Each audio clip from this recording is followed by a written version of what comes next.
ناڕزایەتی هەڵسوڕاوانی کرێکاری و خانەنشینان دژ بە سزای لە سێدارەزانی شەریفە محەممەدی.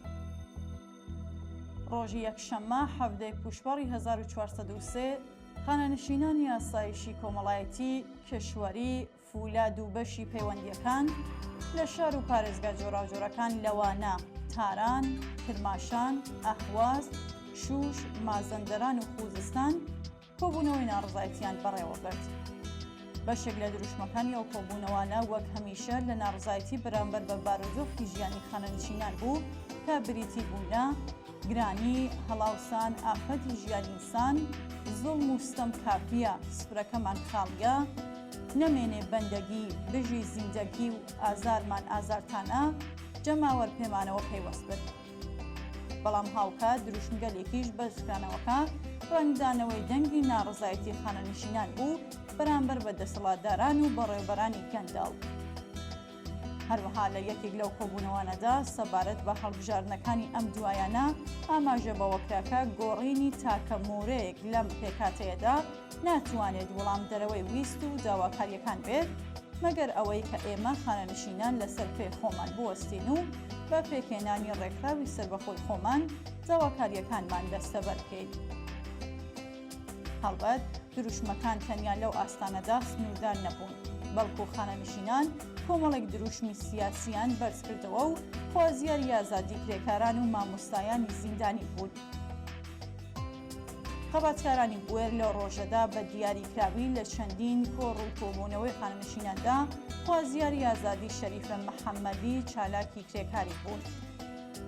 هەروەها ڕێکخراوە سەربەخۆ کرێکاریەکان، ڕێکخراوە دیموکراتیک و ئازادی خوازەکان و کەسایەتیە خەباتکارەکانیش حکمی لە سێدارەدانی شەریفە محەممەدی هەڵسوڕاوی کرێکاری ئازادی خوازیان ئیجانە کردووە و خوازیاری ئازادی دەستبەجێ و بێشەرت و مەرجی ناوبرا بوون.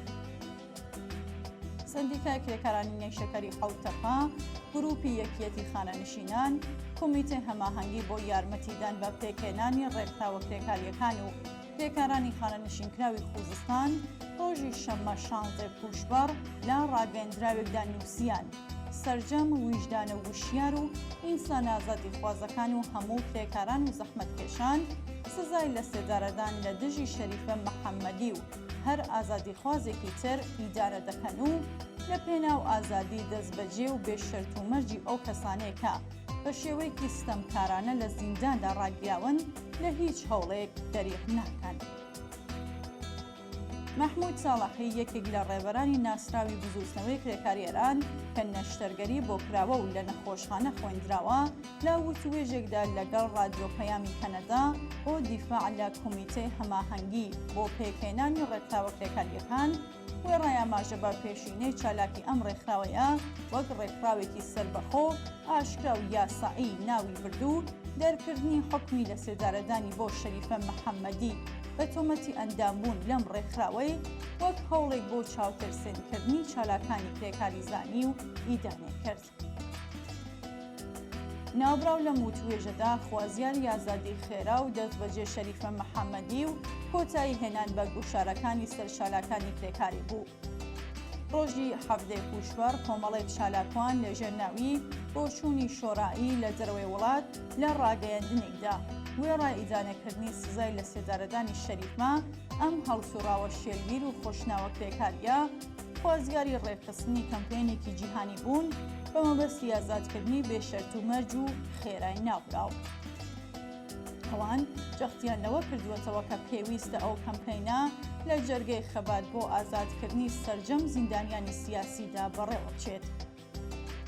ڕێحانە ئەنساری نژاد چالاکی کرێکاری لە بەندیخانەی ئێڤین ڕۆژی یەکشەممە 17 پوشبەڕ سەبارەت بە حکمی زاڵمانەی لە سێدارەدان بۆ شەریفە محەممەدی بەیاننامەیەکی بڵاو کردەوە و لە بەشێکی بەیاننامەکەدا وتی دەرکردنی حکمی لە سێدارەدان بۆ شەریفە محەممەدی چالاکی کرێکاری لەلایەن بێدادگای لە شاری ڕەشت لە سەروبەندی هەڵبژاردنی سەرۆکۆماریدا پەیامێکی ڕوونە بۆ کرێکاران، ژنان، هەڵسوڕاوانی کۆمەڵایەتی و سەرجەم خەڵکی ئێران. گرنگ نییە ناوی چ کەسێک لە سندوقەکان وەک سەرۆکۆمار دەربهێنن. ڕێکار هەمان ڕێکاری 46 ساڵەی کۆماری ئیسلامیە واتە دیفاع لە بەرژەوەندی سەرمایەداران و سەرکوتکردنی بەردەوامی کرێکاران. لە بەشێکی دیکەی بەیاننامەکە دەهاتووە شەریفە محەممەدی کرێکارێکی داواکارە. ئەو بەهۆی ژنبوون و پاشخانی کرێکاری بنەماڵەکەی و هەستکردن بە ڕەنج و ئازاری کرێکاران و ژنانی هاوشێوەی خۆی بەردەوام خوازیاری و خۆلگای دادپەروەری بووە. تاوانی ناوبراو ئەوەیە کە بوێرانە لە پێناو دەستەبەرکردنی مافی خۆی و هاوچینەکانیدا تێکۆشاوە. تاوانی ئەو ئەوەیەکە چەند کرێکارێک لە کوردستان دەناسێت و ئەوان بە هاودەردی خۆی دەزانێت. ناوبراو سەردەمێک ئەندامی کۆمیتەی هەماهەنگی بۆ یارمەتیدان بە پێکهێنانی ڕێکخراوە کرێکاریەکان بووە. بەیاننامەکە بەم جۆرە کۆتایی پێدێت: ئەگەر ئەندامبوون لە کۆمیتەی هەماهەنگی نمونەی بەغی یان چالاکی چەکداری بێت، کەوایە ئەوە بۆ منیش وەک ئەندامێکی ئەو کۆمیتەیە ڕاستە. کۆتایی بێنن بەم سناریو گاڵتەجارانەیە. تاوانی شەریفە محەممەدی کرێکاربوون و بە تەندروستی ژیانە. شەریفە محەممەدی دەبێت دەستبەجێ و بێشەرت و مەژ ئازاد بکرێت. خانەنشینانی خەباتکار کە بەشێکی چالاک، شێلگیر و ئومێدبەخشی بجووزنەوەی شۆڕەشگێرانەی ژن ژیان ئازادین بە زیادکردنی دروشمی شەریفە محەممەدی دەبێت ئازاد بکرێت بە دروشمەکانی تر بوون بە یەکێک لە پێشەنگانی کەمپەینی ئازادی شەریفە و باقی زیندانیانی سیاسی دیکە.